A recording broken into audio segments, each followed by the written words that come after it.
It's always nice to be at UCLA and IPAM in particular, right? I initially come from operator space theory, and this place has a very special meaning in this area and such, and for operator algebras in general. So it's always nice, and thank you to the organizers for having me give this lecture. So this is based on a number of papers, but core with Marius Junger, who speaks on Friday, Yidong, Peishu, who will speak on Thursday and also have a poster. And then also conversations with IPAM core, not in the sense of results I'm going to state, but inspiration and such. So I think as we've seen even from our lectures today, we all come from pseudo-similar backgrounds, but some very different, right? We just even from our lectures this morning. So this, conversations with the core group here and such have provided much inspiration for this Lipschitz program that we kind of started a couple years ago. Yeah? Good. And I also realized that when I wrote the abstract and then I started writing the lectures, everything I was talking about was finite dimensional even to begin with. Usually I'm one to not do that, but in this case, we'll be talking about finite dimensional guys, which is okay. I mean, we like finite dimensions mostly, right? Maybe not? Good. And I also, we go a bit easy because I'm the last lecture stopping you from food and drink, which is not something I would typically do. So we stay efficient, yeah? Good, so what's our plan? Our plan is to discuss costs and complexities through the years, over the last number of months, and we're writing some other papers. Cost seems the more a term that seems more suited for what we were doing, but motivated through what were called these complexity measures in various scenarios. So we'll talk about this through the years. Lipschitz seminorms, this is our approach to how we do this. Comparisons and bounds, so the finite dimensional examples I was talking about and everything, we'll look at those. A part on Hamiltonian simulation, other nice calculations. It's very nice. So it's very good that Dee went first because she did a lot of explaining of kind of what Hamiltonian simulation is and all of this. But it's also, I don't have as pretty slides as Dee had. So sorry, I don't have pretty pictures. And then other questions that we'll consider. Okay?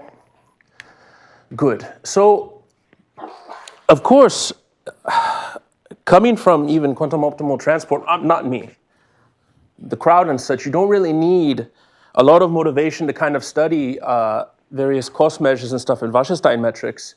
But for us at the time, when we were first writing these papers, these were initial motivations we kind of had. So the fundamental question is, how many elementary gates does it take to synthesize a given unitary, right? If I want to construct some kind of circuit from some resource set, how hard is this and how costly is it to implement said circuit? Of course, using few elementary gates leads to faster quantum algorithms. This is good. So a lot of work, of course, in quantum circuit synthesis. We don't have efficient algorithms known to compute circuit complexity of unitaries. And as I've been kind of rambling about even in these first minutes, fascinating connections through this kind of program, but also reminded of during this long program of even further directions or further interpretations of what we were doing and what we continue to do. And then, of course, something I want to talk about at the end, dependent on time, are some QFT applications. And these were definitely personal motivations that I had some years back. So the initial development and motivation I'm going to state really has to do with what we were thinking about when we were writing these first papers. Of course, now this has evolved, even if you see patient talk later and stuff like this, or even one of my last results I'll put up. This has evolved, as it should. So there's, of course, this geometric approach to circuit cost due to Nielsen for unitaries in SU2N. We'll talk about this. There was connections with high energy physics to questions even done by Adam Brown and Leonard Susskind, that the complexity of a typical quantum circuit grows linearly with depth and saturates at a value that is exponential in the system size. Now, this pushed a lot of very, very nice papers in this direction to kind of verify linear growth. One such one, and kind of probably the first big one, was linear growth of circuit complexity for sufficiently connected circuits. This was Haferkamp-Fast, Kothakondra, Eisertz, and Halpern 3 years ago. And also what was motivating us at the time, which we'll talk about, is this Wasserstein complexity. This was due for measuring kind of complexity, as it was called, for channels on n qubits, if you will. So these two papers we'll talk about. So this is the complexity one, but very much motivated in the properties we talk about due to this paper that Milad has spoke about a number of weeks ago on quantum Wasserstein complexity of order 1. He's not here, but he'll walk in a number of minutes, as he mentioned to me. So talk about this. And then kind of if we get to the topics of QFT, then like I said, what was very, very nice and motivating was Holland and Ronaldo's Belovkin-Stasuski complexity, which they look at for, say, dual channels. So for UCP maps, normal UCP maps on your von Neumann algebras. And the point was, of course, to apply this to general von Neumann algebras, in particular type 3, which are ones appearing in quantum field theory, in algebraic quantum field theories. No? Good. So at the time we were talking about, a measure of complexity for quantum processes, so for your channels, or really I'm going to be looking at dual channels, so I'm going to think about the evolution of observables, so UCP maps. But if we want to put a measure on how complex or how costly it is to implement a process, these were properties that were suggested by Jaffe, Lee, Coe, Lloyd, and others, and based off of Mila, Dario, Giacomo's work on quantum Wasserstein 1. So first off is that the identity should have no cost, okay? So if I walk into a store and I don't do anything or buy anything, hopefully they wouldn't charge me any kind of money, okay? The cost of a composition of operations should not be greater than the sum of the individual costs. So if I have a cost for implementing this channel, a cost for implementing this channel, and then I take a composition, then that should not be greater than the sums of the individual costs. We want our measure to be convex. So if I take a convex combination of quantum processes, then this should be bounded above by the sum of the probability distribution and the individual costs of my channels. If I take tensor product channels, acting individually on tensor products of your algebras, then on separate systems, this should be the sum of the individual costs themselves. And then normalization sometimes. This last one is not going to create any problems because we're going to do finite dimension land, but typically, in finite dimension land, you'd say you want some upper bound given by, say, the log of the system size that you're acting on, or in our case, we're going to look at an upper bound by some expected length times a particular CB norm. Yeah? Good. So Lipschitz costs a phi from n to n. So here I'm thinking about Heisenberg picture, as I said. So, and we're going to be considering finite dimensional guys, but if you want to know more about infinite dimension stuff, then I'm not very far. My office is just in this corridor, so you can find me quite easily about how to do this. But consider your von Neumann algebra and then a subset of your B of H, of your ambient space. And we assume there exists a conditional expectation n from n to the relative commutant of S prime. And we take everything to be finite dimension, as I said. And we consider these two seminorms here. So I consider this S seminorm given by taking the supremum of the operator norm of the commutators where my observable is acting against the resources, as I call them. And we also have this kind of L2 type seminorm where I'm taking the sum of the squares of the commutators and I take the square root, okay? So if you think about the commutator is quite natural, right? Because if I have, say, self-adjoint resources, and I'm thinking about Heisenberg picture, and I could think about then the unitary evolution of an observable, say by conjugating by e to the its, e to the minus its, and I think about this evolution there of the observable, then if I take the derivative, the time derivative of this evolution at time t equals 0, then I get minus I, the commutator of that observable against my resource that was determining the evolution, right? So then this left guy here is really telling us the kind of maximal rate of change of the observable governed by the dynamics of the resource set, this S. Okay, so it's quite natural. So given a universal completely positive map, all of us know, I think the majority of us all know some kind of quantum, so we've dealt with complete positivity before. So here, like I said, I'm in the dual picture. So given a UCP map, then for a fixed resource set S, we define this complete Lipschitz cost as the CB norm, where I'm taking the difference of phi minus identity. And on the domain, I'm putting this S seminorm. I want to restrict to self-adjoints and into the B of H space, and I take the CB norm here. So as Marius pointed out in the first lecture, or second lecture this morning, when I'm considering CB norm, I'm just considering amplifications of my linear operator, so I'm allowing for matrix coefficients. Okay? Good, and we're also going to be dealing with what's called expected length, this kappa S. It's going to be the CB norm, or the complete complexity of this conditional expectation onto the relative commutant. Okay? So throughout, we're considering channels which are containing this n intersect S prime as fixed points. Okay? And what we actually get then is, of course, that it's a very kind of fast exercise. This complete Lipschitz cost satisfies that the identity doesn't cost me anything to implement. I have concatenation, so I have this subadditivity if I take compositions of channels. It's convex. Convexity is very strong, is a very nice property that we have to use over and over again. And we have this upper bound of the complete complexity of the channel by the expected length times phi minus identity CB norm, where this is just operator norm to operator norm on the domain and codomain in the very bottom right. Okay, so to talk about the tensor additivity, we have to talk about these composite systems. So what do we want to do? You consider the bounded operators on the tensor product of your Hilbert space, on the tensor products of your Hilbert spaces, where my SIs are going to be inside the individual B of H spaces.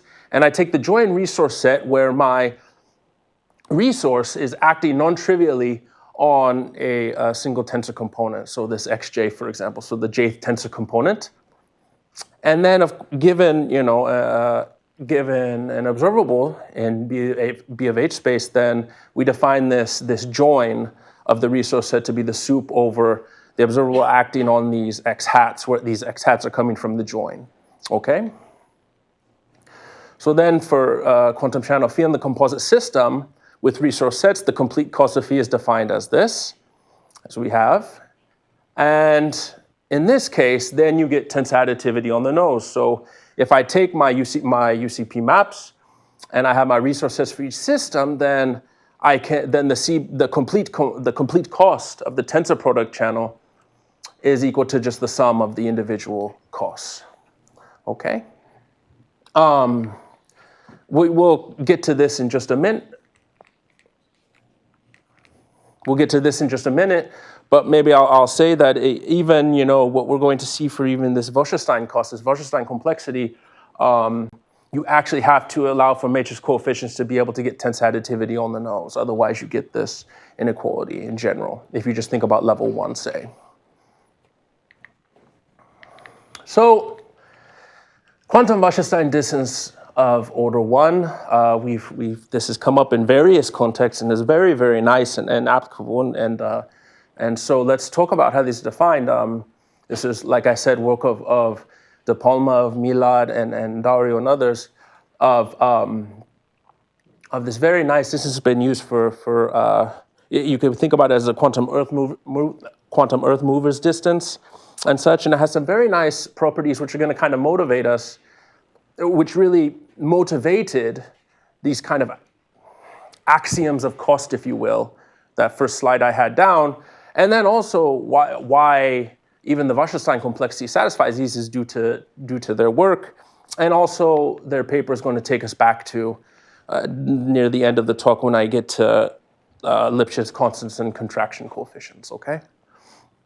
So their setup is you consider an n-qubit system, and then a Lipschitz seminorm defined on observables as the following. I take 2 max over the I ranging from 1 to n, and then I take the minimum of my operator norm of the observable minus hi tilde, where this hi tilde is acting trivially on the ith qubit, okay?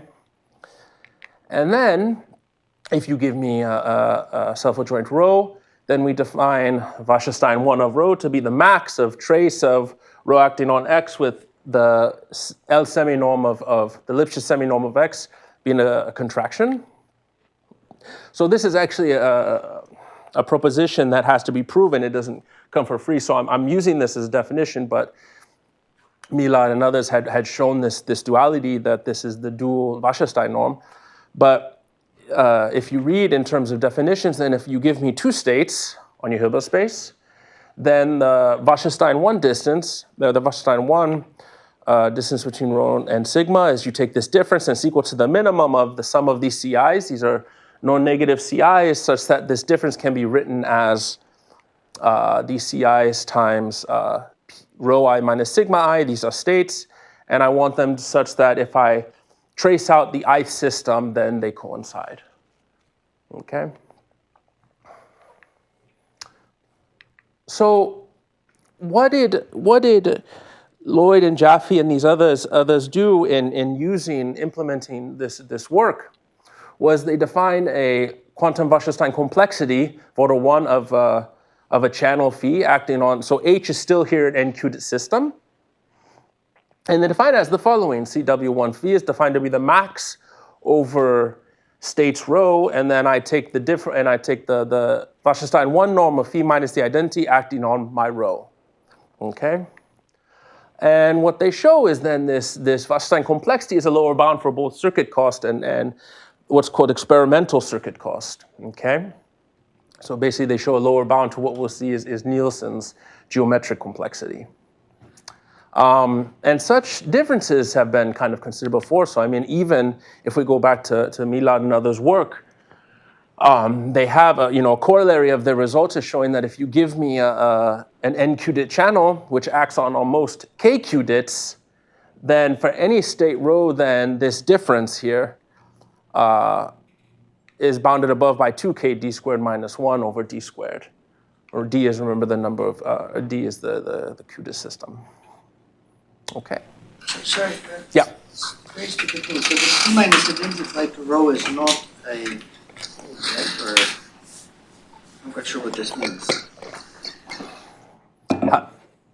I can define I could define the Wasserstein distance on differences of states, so it would just be self-adjoint. Yeah, sorry, maybe that wasn't clear. Yeah. Good. So one of the first things that we want to check, because I can write down any kind of cost measure I want, but we have to make sure that it's actually useful, right? Abstractness for the sake of abstractness is not, maybe I just don't say anything, but we don't, we want to be able to, if we're going to generalize or abstract something, let's make sure it's useful, okay? So this is a very, they have this Wasserstein 1 complexity, and so then what we did a couple years ago was that we can actually recover it on the nose. So if you give me your n-qubit system and I let my resource set be the generalized Pauli resource set here, so the I is just going to signify on which qubit system I'm acting on, and then each sigma j is just going to be a generalized Pauli operator on CD. Okay?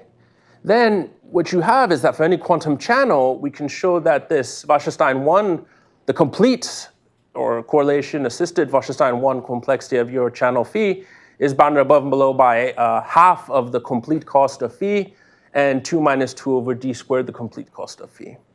Okay, so you can recover it like this. So the point of the results I'm going to show you all is the flexibility in this cost measure, right? So it's not so rigid, so we can, dependent on the context, dependent if you give me n-qubit systems, or if you give me unitaries in SU2 to the n, or type 3 guys, or whatever you want, then the point is that we have flexibility in choosing our resource set to hopefully provide lower bounds, or if not, capture their cost completely.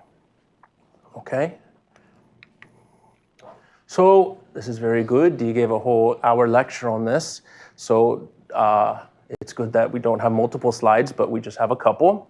So this is good. So we made a comparison with this Q-drift protocol of Eric Campbell, which he did about 6 years ago. So if we're thinking about the dynamics of a system simulated using a quantum computer, then you want to break down your unitary into circuits, into a circuit of 1 and 2 qubit gates.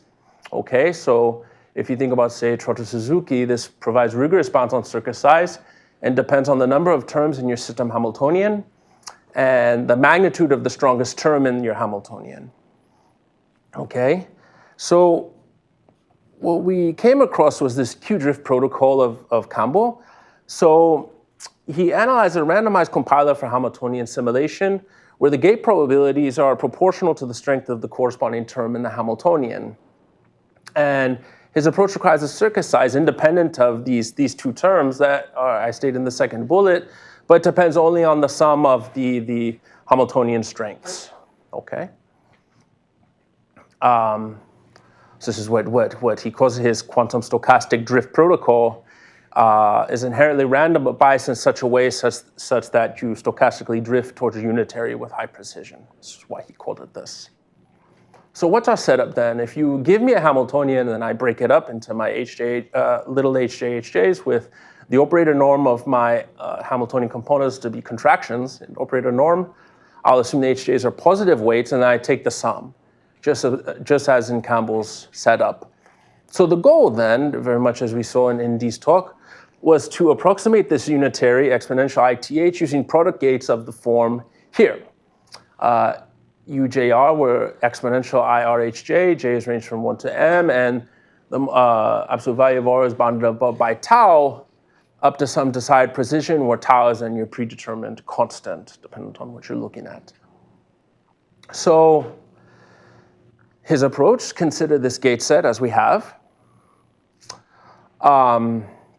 And also we want to consider this convexified simulation cost of this exponential ITH using gates from u tau with air delta, and it's going to be defined as this. So I take the infimum over little l, such that I can find a probability measure on this L Cartesian product of the u tau of this gate set, such that in diamond norm, I have a good approximation of this adjoint AD exponential ITH, okay, where I'm sure everyone knows, but for diamond norm, this is kind of my dual of my CB norm, where here I'm thinking about tensoring the identity on MD matrices, and I'm going the 1-to-1 norm, okay, Schatten 1 to Schatten 1.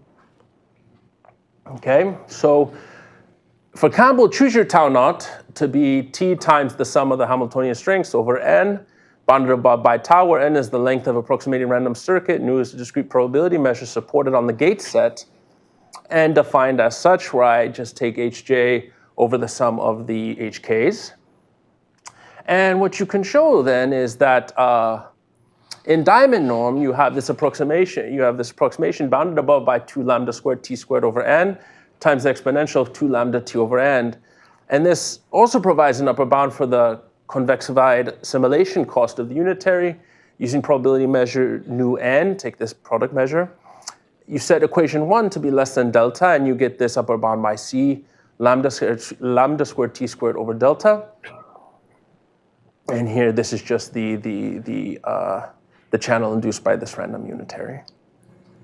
So what do we do then is that if I have non-zero h, and if I assume that t is upper bounded by this quotient 1 over 3, the operator norm of h, then we have lower bounds of the convexified simulation cost of this unitary by lambda ht minus delta expected length over tau, where this lambda h is given as this supremum of x not inside the commutator, or not inside S commutant, and I take this quotient of operator norm on the numerator of h commutator x over 2 Lipschitz norm of x, okay?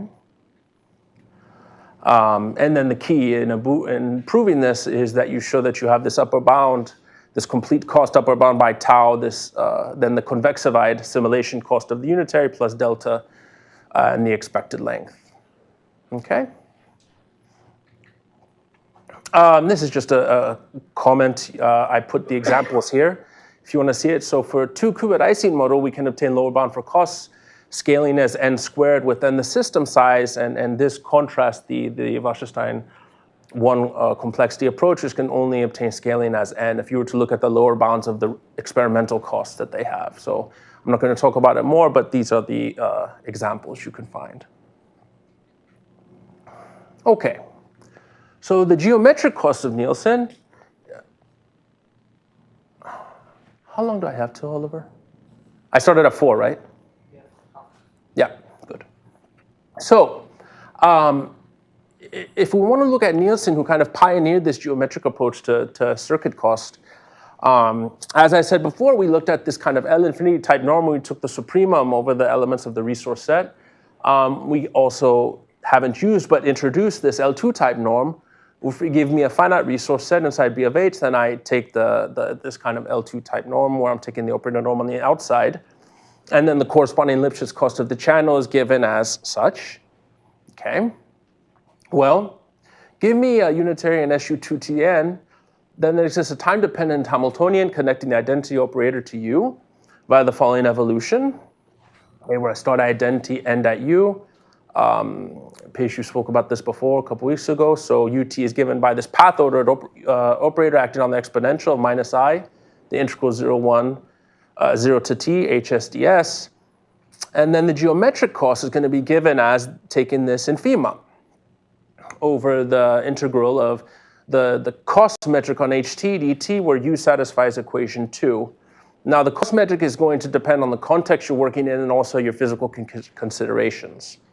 So for obtaining Nielsen's approach, consider the following, where if I let frac h denote the set of tenses of Pauli operators, defined as such, and then for any observable, I have this decomposition of ht into alpha kt sigma k, and you associate to each direction a penalty factor, right?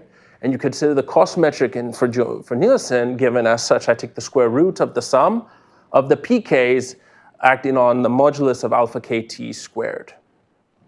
Okay, and then what can you do? Well, if I consider the resource set S given as this set here, 1 over the square root of the penalty factors times sigma k, then for any u inside SU2 to the n, we have this lower bound of the geometric cost given by Nielsen. So the point, everyone, right, is that up to some assumptions, some other the caveats, your circuit cost of your unitary then is given by the length of the geodesic from the identity to u to your target unitary with some specified metric, this cost metric.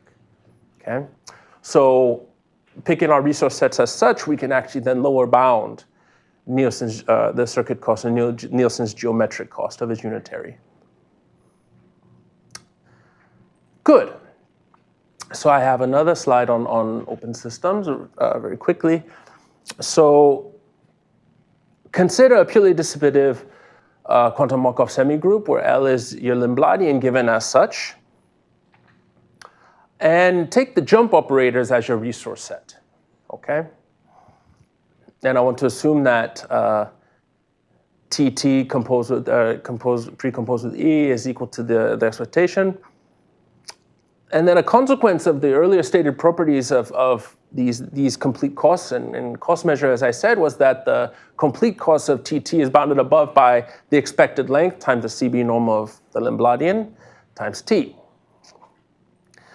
And we've already seen it defined in a couple lectures now, but if we consider the mixing time for a given epsilon to be the infimum over t greater than 0, such that this CB norm is less than or equal to epsilon, and we suppose that the Lambdatian satisfies sigma detailed balance, then in this case I have finite mixing time, and we have the following, that the lower bound of this complete cost of TT grows linearly before T mix epsilon is comparable to the expected length after the mixing time. So what we're saying here is that before we hit mixing time, then the lower bound for my complete cost of TT scales as say t over 4, and then times the expected length quotiented by the mixing time, okay? Then after the mixing time, it's comparable to just the expected length, yeah, and plateaus. Very good.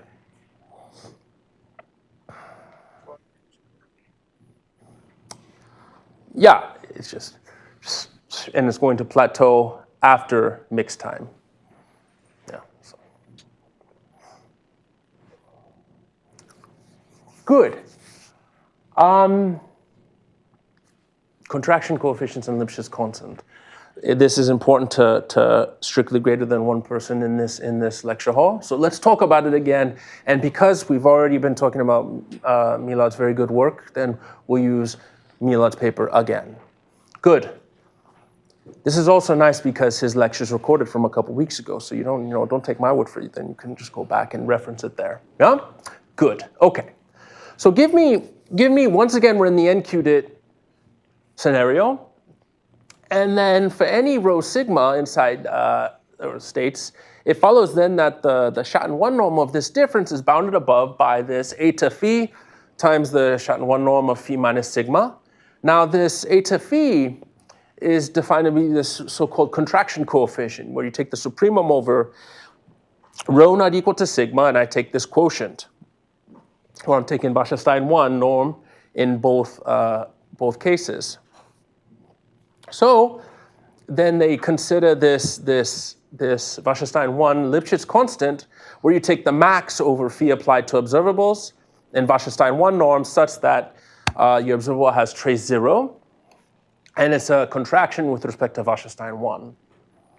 Okay, and what they have, and amongst other things, I'm just showing how they present it, is that in this scenario you get that Lipschitz constant with respect to Wasserstein-1 coincides with contraction coefficient. Okay, and then they have some nice results in this paper with respect to tensor product channels and also shallow quantum circuits and such. You don't need me to tell you about that. Milad is here with us, so, and his office is close. Good, so what do? Consider Lipschitz seminorm L satisfying degeneracy, so I want it to vanish on the unit. And I want it to be isometric. I want the involution to be L isometric in this case. So if I take x star and I evaluate this seminorm, I want that to be just the seminorm applied to x itself for all x inside n. And then for rho sigma, this is just what I'm denoting as pre-dual, but just think about it as the dual of matrices. I define this WL rho sigma as the sup over self-adjoint x that are Lipschitz contractions with respect to the seminorm, and then I take the modulus of the difference of rho minus sigma acting on this contraction x. Okay, and then in a very analogous way, I can consider then the Lipschitz constant of the channel, where here I'm going lip to lip of my phi, just like the Wasserstein-1 Lipschitz constant of Milad and others. They went W1 to W1. Here we go lip to lip. Yeah, it's okay. And then what do we have? This is also why I say IPAM core and such. This was a number of weeks ago, and we did it in the IPAM classroom, so we put IPAM classroom here. Is that we can actually show that in this case you also get coincidence of the Lipschitz constant and this contraction coefficient when we're thinking about this kind of very reeful framework of seminorms and such. So this is this channel acting on the pre-dual space of rho acting on rho and sigma, quotient out by WL of rho sigma. Okay, so you can even obtain this kind of coincidence in this general framework. This is just, I'm not going to spend time really on this, but this is just motivation for even why we considered calling it even expected length. So if you give me a finite group and I have a symmetric generating set, and my B of H space is going to be this L infinity G sitting inside of B of L2G, and then you can actually get that if S is my actual resource set, the generating set, then this expected length is actually equal to the expected word length of the group. But this is, yeah. Okay. Before food and drink, let's just talk about just this. Quantum field theory for fun. Why not, right? Any chance I get, there's a particular formula I like writing, and so I will also impose my will on you since I'm up here and you're over there. Good.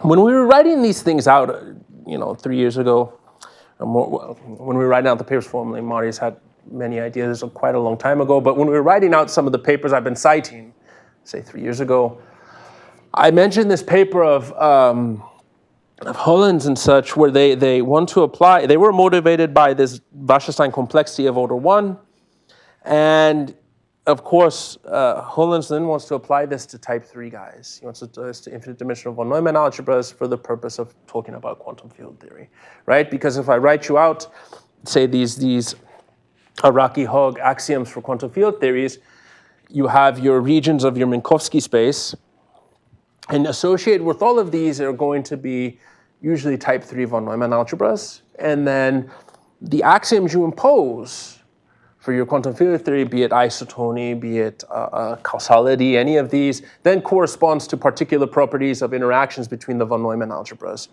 indexed by these regions. Okay? This is what Holland wanted to do in Ronaldo. So this kind of thing shouldn't look so foreign. I mean, we'll see something very similar in Rocco's lecture tomorrow. Give me 2 normal UCP maps. So normal, I just want to respect the topology and the von Neumann algebra, so this weak operator topology that Dima mentioned, and take an arbitrary von Neumann algebra A, and any binomial representation, V on the tensor product of M tensor A up into B of H pi, and then state C inside this Hilbert space. And then what do? I can consider, if I have these dual channels, I take the identity on this arbitrary von Neumann algebra, and then I compose with this binomial representation, and then this is this VC is just the linear form induced by a C, and then I can consider this guy here. Does anybody recognize this formula? Not the people, not Marius or Dima or something like. Does anybody recognize this? I write this down every chance I get because it's very beautiful. No? This is Kosaki's variational formula, really for similar. Kosaki uses Araki. Araki has this formulation, but it was Kosaki who wrote it down in this integral formulation. Of course it does, absolutely. But writing out in the integral formulation where you take the soup over these step functions, that's due to Kosaki. Marius is right, but there's also this Kosaki too. Good. Okay, fine. But what am I doing here? So I define this BS divergence of phi s phi t. So remember, these are corresponding to channels on my von Neumann algebra. And I take this double soup of phi s applied to the unit log n minus this integral. So here, this first soup is over natural numbers. This is over natural numbers. This soup here is over step functions taking values in that tensor product, okay, with the domain being 1 over n to infinity, and then codomain inside this tensor product here, and then xt is my m tensor a out value step function, and yt is 1 minus that xt. Okay. You should probably say that the phi s and phi t are meant to define something like a Choi matrix of a channel in infinite dimension. I think it's fair to mention that you try to do that, right? And it's not. This is very fair. You actually have a formula in infinite dimension, but yeah, absolutely. Yes, Natalia. By any chance, this formula equal to like usual relative entropy? Absolutely. This was the Araki. The result that Marius said, Araki has this very nice formula for relative entropy where you consider this inner product of your special operator monotone function acting on your relative modular operator, and then I have these very implementing cyclic vectors in there. This is only block BS. It's not relative. This is true, but it's like It's very much related, right? So what's going to happen is if I were to write you out the integral expression for relative entropy, you would say, okay, this is the doppelganger of what he wrote down on that slide. This is exactly what you would say. Yeah. Good. So then you define then this BS divergence of S and T. So for channels on your von Neumann algebras as the soup of this dBs of phi S phi T, where I'm souping over all triples. General von Neumann algebras A, binomial representations pi of M tensor A up, and then these C inside the Hilbert spaces. So the point of all of that is Hollins did this then, and Ronaldo did this to look at complexity in their case for channels on type 3 von Neumann algebras. So the top part is not so important except that these T that they assume that they're taking this BS complexity of have to have this special form, so they're what are called transportable and localizable. This is what this implementation of V theta A V star really represents. So what do? Then you define this BS complexity of the operator as this BS divergence of this channel T against the identity. A is your very special large region in your Minkowski space, and I want to make sure that T restricted to this commutant to this von Neumann algebra intersect A is equal to the identity. Now, we say why are you bringing this up?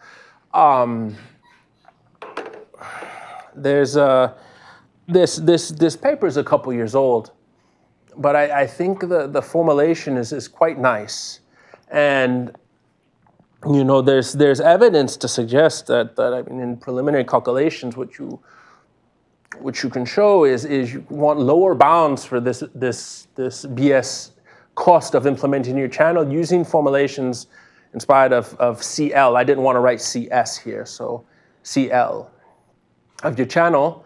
And then, of course, if you use this very nice kind of process of Marius and his student at the time called Poissonization, you can also not have as restrictive QFTs when you're doing your calculations, right? Because if you give me some quantum field theory and write me a paper, then the first thing you ask is what are the calculations you can do? Okay, so so I point out this kind of Poisson process of Marius and Yidong, who was actually on the Lipschitz paper as well, with doing this. And then I without going into detail, I think this then could have very nice consequences when you couple it with the coupling approach for quantum optimal transport, okay, which has a very similar formulation. I think you'll kind of notice probably in Rocco's lecture tomorrow this coupling approach when you think about A tensor B up or A tensor B prime, your couplings becoming states on these tensor products. This is very nice. This is just kind of, yeah. This is I want to write Kosaki's formula every chance I get, so then this is why I wanted to bring this up. But like I said, this paper, I think there's very nice things that you can then do, or there are nice things you can do, but let me not spoil the surprise that you can do relative to this. But yeah, good, I'll stop there.